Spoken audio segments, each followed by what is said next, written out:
Hello, dear children. We are going to learn the fifth story of our supplementary reader, and the name of the story is Footprints Without Feet. Footprints Without Feet.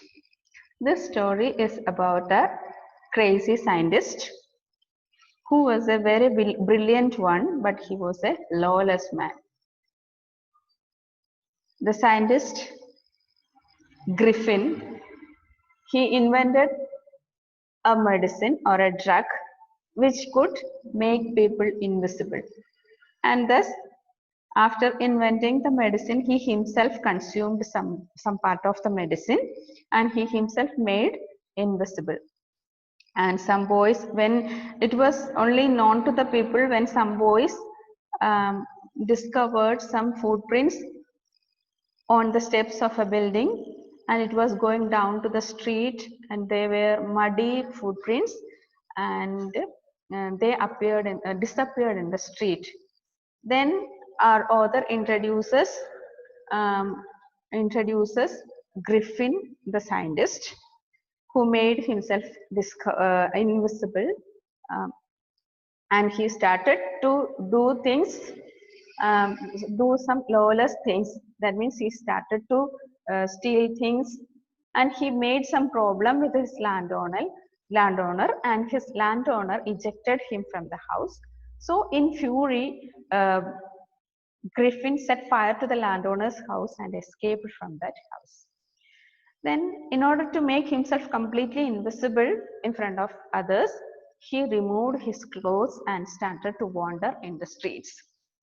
So it was hard for him to wander without clothes in that season because it was a winter season. So one day during the night, means in the night of that day, he entered a clothes store in London and he covered himself with some clothes from the store, and also he had eaten something kept in that store and spent that night in that store. And in the morning, when the workers of the store came, he was found by the people, and he had to escape from there, removing all his clothes. Again, he became a wanderer in the street. So he thought it was not good to wander without a dress in that season. So he thought of stealing something from a theatrical company. So that night he entered a theatrical company and covered himself with some false mustaches, false noses, and covered his forehead with bandages, and he covered his face, and also he wore some dresses. Then he thought it was not safe to stay in a crowded city like London. So he um, traveled to Iping, which was a village, and he hired two rooms in an inn there. And the wife of the landowner was suspicious about Griffin's strange appearance, but Griffin was not ready to disclose anything with that lady. He said he wanted loneliness, and also he met with some accident, and he did not want anybody to disturb him. So things was going smooth because he had paid his rent in advance, and so the landowner did not have any problem.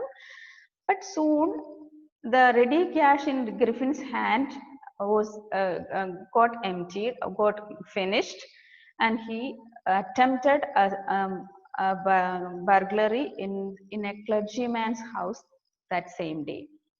And the clergyman and his wife found that somebody had stolen money from their desk, and that were discussed with the landowner also. And landowner who were already suspicious about the strange scientist, they inspected the room of Griffin, and they found that the bedclothes were cold, and the clothes were kept on the clothes, and the false mustaches and noses and everything, those items were kept on the bed. and they got more suspicious, and they got frightened when the chair started to move without the presence of anyone, and there was and they felt the presence of an invisible man there, and that invisible man started to attack them, so they escaped from them. And this became a discussion among the people, and also they started to discuss about the robbery happened in the clergyman's house. So every eyes turned towards the strange scientist Griffin, and the suspicion grew even stronger when Griffin suddenly produced some ready cash to the landowner. He had already said to them that he did not have ready cash with him, and he was waiting for a check to arrive, and he will pay the rent when the check arrives. But suddenly he produced some ready cash, so the suspicion grew stronger. So they informed a constable about the things happened in their residence, and the constable reached there. And the constable questioned Griffin, and as usual, he became furious because Griffin was very quick-tempered man. He became furious. He got angry. Suddenly, he got angry, and he said, "You don't understand me, who I am. You don't understand who I am, and I'll show you." Then he started to remove the bandages on his face. He started to throw off all the clothes and the whiskers, spectacles, and even the nose, false nose. And it took only 1 minute to remove all these things. The horrified people uh, in the surroundings found themselves staring at a headless man. He removed everything on his face, and then he became a headless man. Only clothes were shown. Then Mr. Jaffers, that was the name of the constable. Um, Now he arrived and was quite surprised to find that he had to arrest a headless man. Anyway, it was his duty to arrest that man. So he started to um, yeah, because the magistrate's warrant ordered him to arrest a person, and he had to arrest that person. So there followed a remarkable scene as the policeman tried to get hold of a man who did not have a body, a man who was invisible. The policeman had to conquer a man who was invisible, and that was a very difficult task in front of him. Finally, uh, uh, our Griffin started to fight with him, and he one by one he removed his shirt, pants, and everything, and he removed everything, and he escaped once again from the scene. In the end, Jaffers was knocked unconscious by the invisible man, and he escaped from there. Everybody shouted, hold him, but nobody could because he was invisible. That was the end of the story. Here we can see that Griffin was a very brilliant scientist, but he did not use that brilliance or wisdom or his talents for the good of anyone.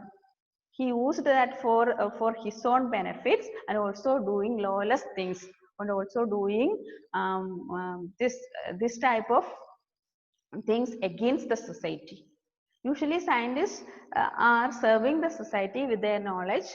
They invent things, and those things will be useful for the society, beneficial for the society. They do things beneficial for the society. But here in this story, Griffin was also a brilliant, wise scientist. He could have used his talents for the benefit of the society, but he did not. So he could not live a normal life of a social man. So that is the lesson we are getting from this story. We should use our talents for the betterment of the society. We should not, our freedom should not become the should not bar the freedom of anyone else, should not hinder the freedom of anyone else. Our freedom should allow anyone, everyone's freedom, should not hinder the freedom of anyone else. So that is the lesson we are getting from the story. So read the story many times and have a nice day.